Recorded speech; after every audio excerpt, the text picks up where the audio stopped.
Thank you guys for watching out there in the internet world. This is going to be our second segment we're doing today. And in this one, Ron, I want to talk a little bit more about that whole experience that the client has with the events because of what we do, but more importantly, the guests, what they're going to be experiencing at an event that is done more customized than just the plug-and-play type weddings that we did 15 to 20 years ago. Because the brides may not be thinking that way. So let's dig into that. Okay, well, in order to do that, we're going to go back to the first episode. People want to go back and watch that. If you're jumping to the second episode, go back and watch the first because it's good too. But one of the things I talked about in our first conversation was how a wedding reception is broken down into 3 acts. Yeah. And how it's important to engage guests in that first act. And the analogy I use is of a movie, and how all of us have at some point in our life either downloaded or rented a movie and with high expectations that it's going to be the greatest thing ever, and in the first 5 minutes we suddenly realize this movie just sucks. So we do one of two things: we either turn it off and we go off and do something else, or we allow it to become background noise while we're doing something else. Okay, nobody ever jumps to the end of the movie to see if it's any better. Okay, that's happened to all of us. For me, the movie is Step Brothers. I just can't make it past the. I love Will Ferrell, but I can't make it past the first 10 minutes. But anyhow, so how does that relate to the guest? I'm sure you're asking the Ron, how does that relate? How does that relate to the guest? The guests basically are attending your wedding reception or attending a bride and groom's wedding reception with high expectations that this is going to be an extraordinary event. After all, it's a celebration of the love of the happy couple, the newlyweds, right? So they're anticipating that there's going to be some surprises along the way. But if nothing in that first couple of minutes happens at a wedding reception that engages them, and by engaging, I'm talking about doing something that entertains the guests, gets their focus on the bride and groom, and shows them that this wedding reception is going to be far different than any other wedding reception that they've ever attended, then they're going to do much like you and I would do with a movie. We're going to either turn it off, which for a guest would mean finding an excuse to leave early, right, or it's going to become background noise while we do something else, which basically means they're going to engage in conversation and not really pay attention to anything. So when you get to that third act or that second act, that all-important second act at a wedding reception of all the formalities, from the toast to all the dances, if there was nothing to engage them in the first act of that reception, in the second act, they're not just going to automatically turn their attention to all of those special moments that a bride and groom do because they're special. Right. And on top of that, when it comes to that third act, the party part of a wedding reception, if they haven't been engaged up to that point, they're not just going to just immediately, as soon as that DJ says, "Hey, the dance floor is open," they're not going to jump out of their seats and head to the dance floor. Mm-hmm. So that's why when I talk to a bride and groom, I actually use that analogy of putting them, giving them something that they can relate to. I do a workshop called 5 Fun and Easy Ways to Wow Your Wedding Guests for brides and grooms at wedding shows in Kansas City. And I even show them a wedding reception video. It's not awful, but it's a typical wedding reception. Yeah. DJ makes the announcement that everybody find their seat, and everybody's still up milling around. And even though everybody's still up milling around, he starts introducing people, and they come in and they do a little dance, and then they head right to the head table. And then the bride and groom are introduced, and everybody stands, and they come in, they go right to the head table. And then he announces that there's going to be the blessing, and so everybody has a blessing, and then they go off to dinner.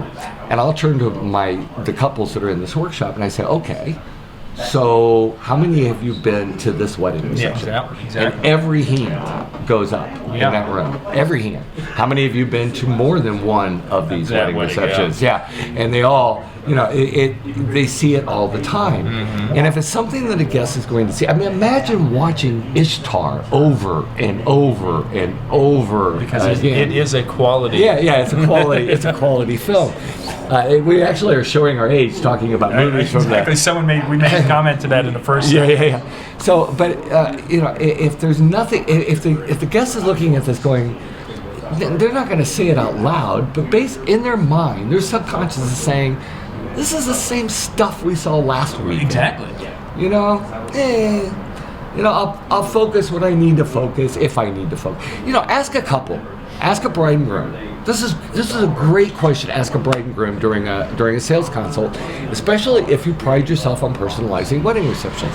And that's to say, tell me about the bride and groom's first dance at the last wedding reception you went to. What do you remember? Mm-hmm. Tell me about the dance that the bride had with her dad. What do you remember? Do you remember the cake cutting? What do you remember about that moment? Yep. And 99.999% of the time, couples will tell you, I don't remember anything. Right. Yep. So my question to a couple is always, would you agree that these are special moments? They say yes. Then if they're special moments, would you agree that your guests should be focused on those moments? Yes. Well, then if you don't care if the guests are focused, why would you even do that? Yeah. I met with a couple, and I may have told this story in the past. I met with a couple years ago where at the very top of our meeting, the bride said to me, here's what we want to do. We want, the moment we come in and are introduced, we want to do everything, cake, all of our dances. Right. And I said to the bride, why? And she says, well, because since we have to do them anyway, we just want to get them out of the way. And my response was, you don't have to do anything. I mean, and on top of that, this is a part of being honest in a sales consultation and showing your expertise at what you do. And that's to say to the couple, look, if you're just going through the motions of it because you think you have to, your guests are going to pick up on that. For sure. You know? Definitely. And that's not going to change the dynamic of when the dance floor opens. Mm-hmm. You've done all of this, so now what you're expecting to happen is your guests have just gotten done eating, and boom, now we're going to dance. Ain't going to work that way. Yeah. I mean, you're going to have to. Randy Bartlett talks a lot about transitions. Yes. You have to have those transitions, something to occur, whether it's the formalities or something else. But again, I mean, it's a matter of. That's the way I explain it to my couples, is to put them in a shoes that they can recognize as an audience member of a movie or as a former guest at another wedding. Yeah, that's such a great thing to do, because that I've been to that wedding, I've been to the same wedding. Everyone does that same wedding, and that's the part, as you mentioned earlier, with the three acts, or the three different parts of the day. How many times that in that beginning part, when you can just see in the room that before we start, and you're looking and it's like, yeah, they're expecting the same old, and then you do something, and the first you see the eyes light up as people are like, whoa, this is different. This is not the same wedding as we attended last week. Right. And that's just kind of a cool thing that a lot of people don't expect, and because it's just so common to do exactly the wedding introduction you mentioned before. So for the brides who have had that, and they're talking about all these, we have to do this, and we have to do this, or we have to do this dance because it's a family thing, and they're not really into it. I mean, how can you kind of convey that they're the ones who get to pick, and they're the ones that choose when they're feeling this pressure to do these things? I mean, is that something that... My conversation, if I detect that, because it does happen, where somebody feels there's that have to. Exactly. And you can. Yeah, it's like people that think they have to do, their first dance has to be a slow dance, or their father-daughter dance and mother-son dance has to be some sentimental dance. Mm-hmm. Well, if that's your relationship with your parents, that's great. But if that's not the relationship you have with your parents, there are alternatives. And what I tell couples is, in today's world, in my opinion, there are no rules when it comes to wedding receptions. This is your day. This is your money. Most of today's couples, first off, today's couples are much older, at least in my market, that are getting married. And by much older, I mean they're in their mid to latter 20s. They already have jobs. A lot of them are paying for their own weddings now. And mom and dad are not doing as much of it as they used to. So I tell the couples, look, there's no rules, and this is your money. If you don't want to do it, don't do it. Yeah. Or there are other ways of doing this. That it goes back to being able to offer, as an example, I had a bride a couple of years ago that her father was this fun-loving guy, and she said, my dad is so much fun, and he's laughing all the time, and all my guests know him as this really jovial guy that loves to joke. And she goes, I just don't want to do that slow father-daughter dance thing with him. And this bride was also a figure skater, so she had a creative mind. So we started just pitching ideas back and forth, and one of the ideas we came up with was doing a dance-off and putting together like a three-minute segment of 10-second bits of songs of familiar dance moves like the twist or the Macarena or the electric slide.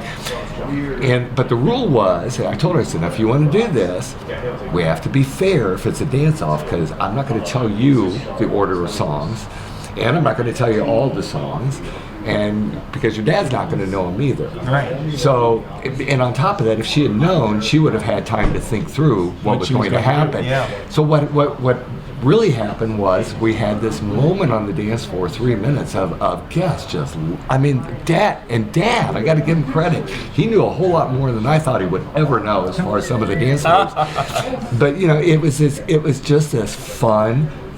People were laughing, and they were fully engaged in what was going on, and the energy level was here, and because the energy level was so high, we were able to come out of that and go right into the dancing. People were excited, they were ready to go, they were motivated, they were energized.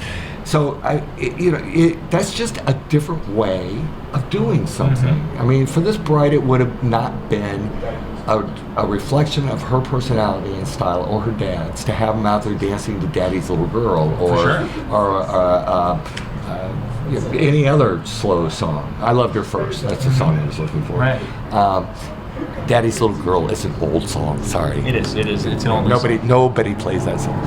Well, unless you're more of a sentimental classic. I still suggest it. It's on my request. It's on the request. So let's look down. Let's continue with that example that you just gave us. Okay. So they're doing this. It's a variety of songs. The guest energy. They're focused. They're into it. The energy's there. When you mentioned transitions before, this would have been something now that you would have, as you're talking to the bride, you would have needed to talk about what you had done prior to going into this, because now and then also what you're going to do when you come out of it, because this isn't a typical slow father-daughter where that you're going to come out of it and the room energy is lower. So you have to convey that, okay, now this is going to be, your guests are going to be here when we're done with this. And she's going to be like, oh, I've never seen a father-daughter dance where the energy's been here. It's always been here. Right. I mean, so it means in my market, as it may be in other markets, traditionally there's first dance, father-daughter dance, mother-son dance.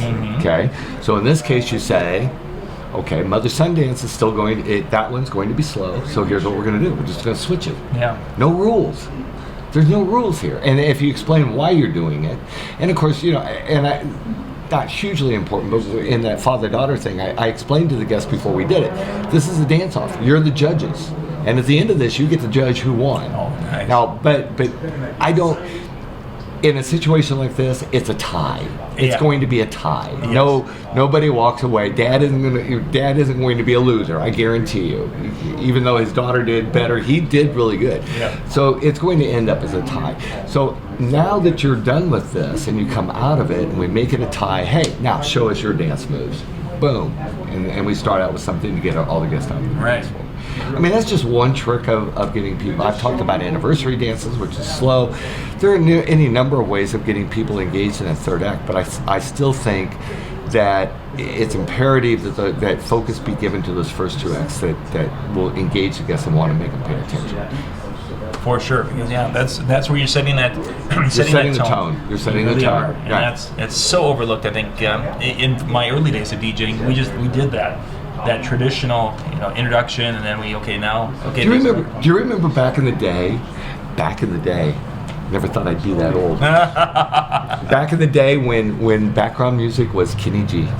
Everybody. Oh, you were at my wedding last weekend. Yeah. I mean, we all and people. I mean, it was just like eyes would glaze, but that was what DJs did. We'd pop it.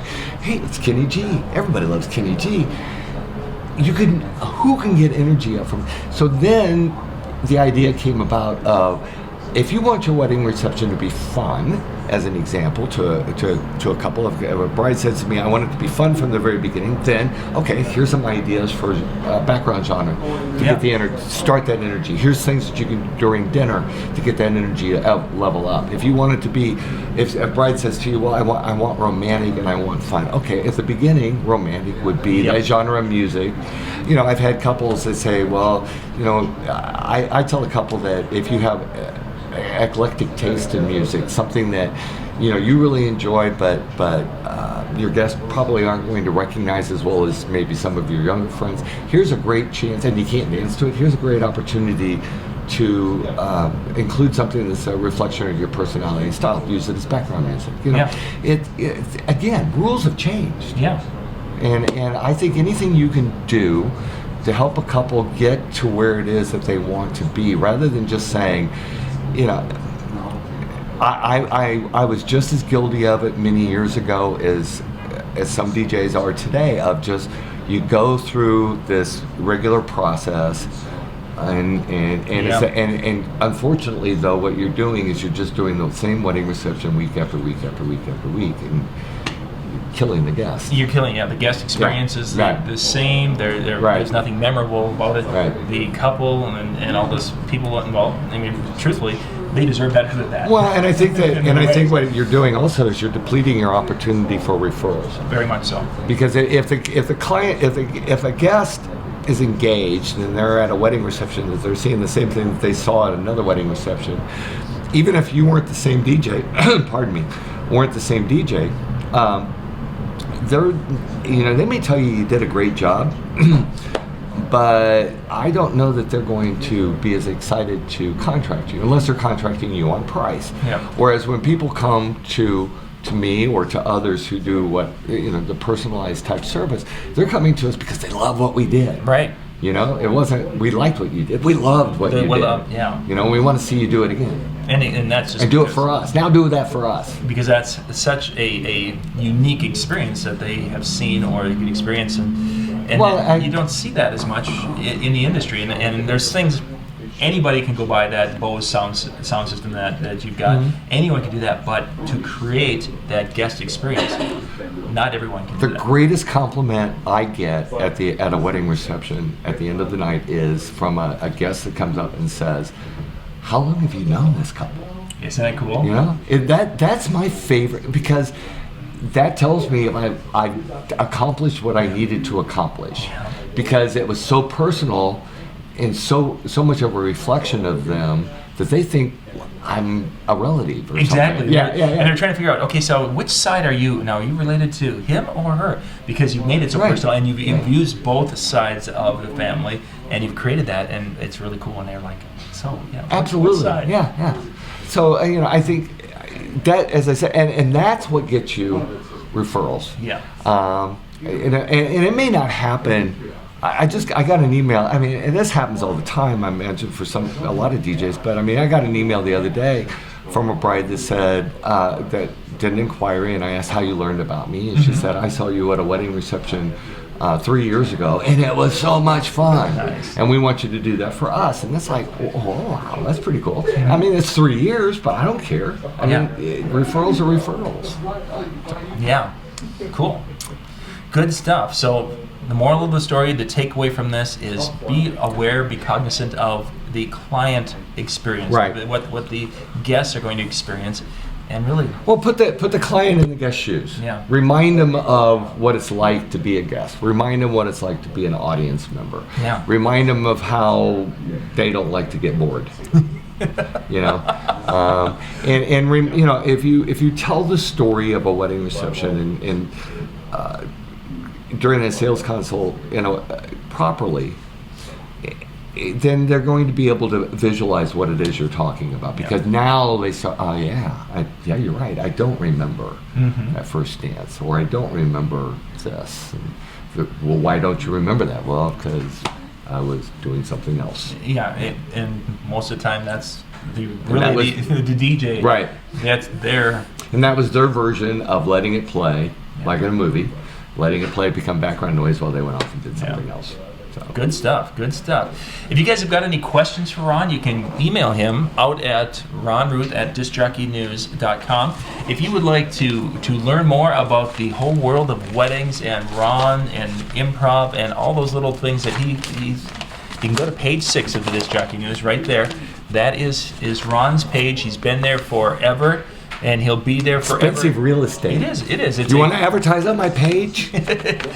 Actually, we usually put the girls' articles on the bottom, and then readership goes through the roof on that issue. But you can find back usually the Disc Jockey News. Go to the website. You can see the e-editions. Check those out right there. But this is our live show here from Mobile Las Vegas. I want to thank our folks for coming in and watching today. Those of you online, hundreds of guests, hundreds of people. Wow, this is. I had no idea that we were this famous, John. Well, that's what happens when you become page 6. Page 6. I came from page 6. That's what it's all about. So once again, ladies and gentlemen, if you have any questions, you can put them down in the comments down below, email, whatever. We'll be glad to answer whatever we can. Only good comments. Yeah. Thumbs down. We don't like those. So, this is John Young with the Disc Jockey News and Ron Ruth from Ron Ruth Weddings. Thanks for watching. See ya.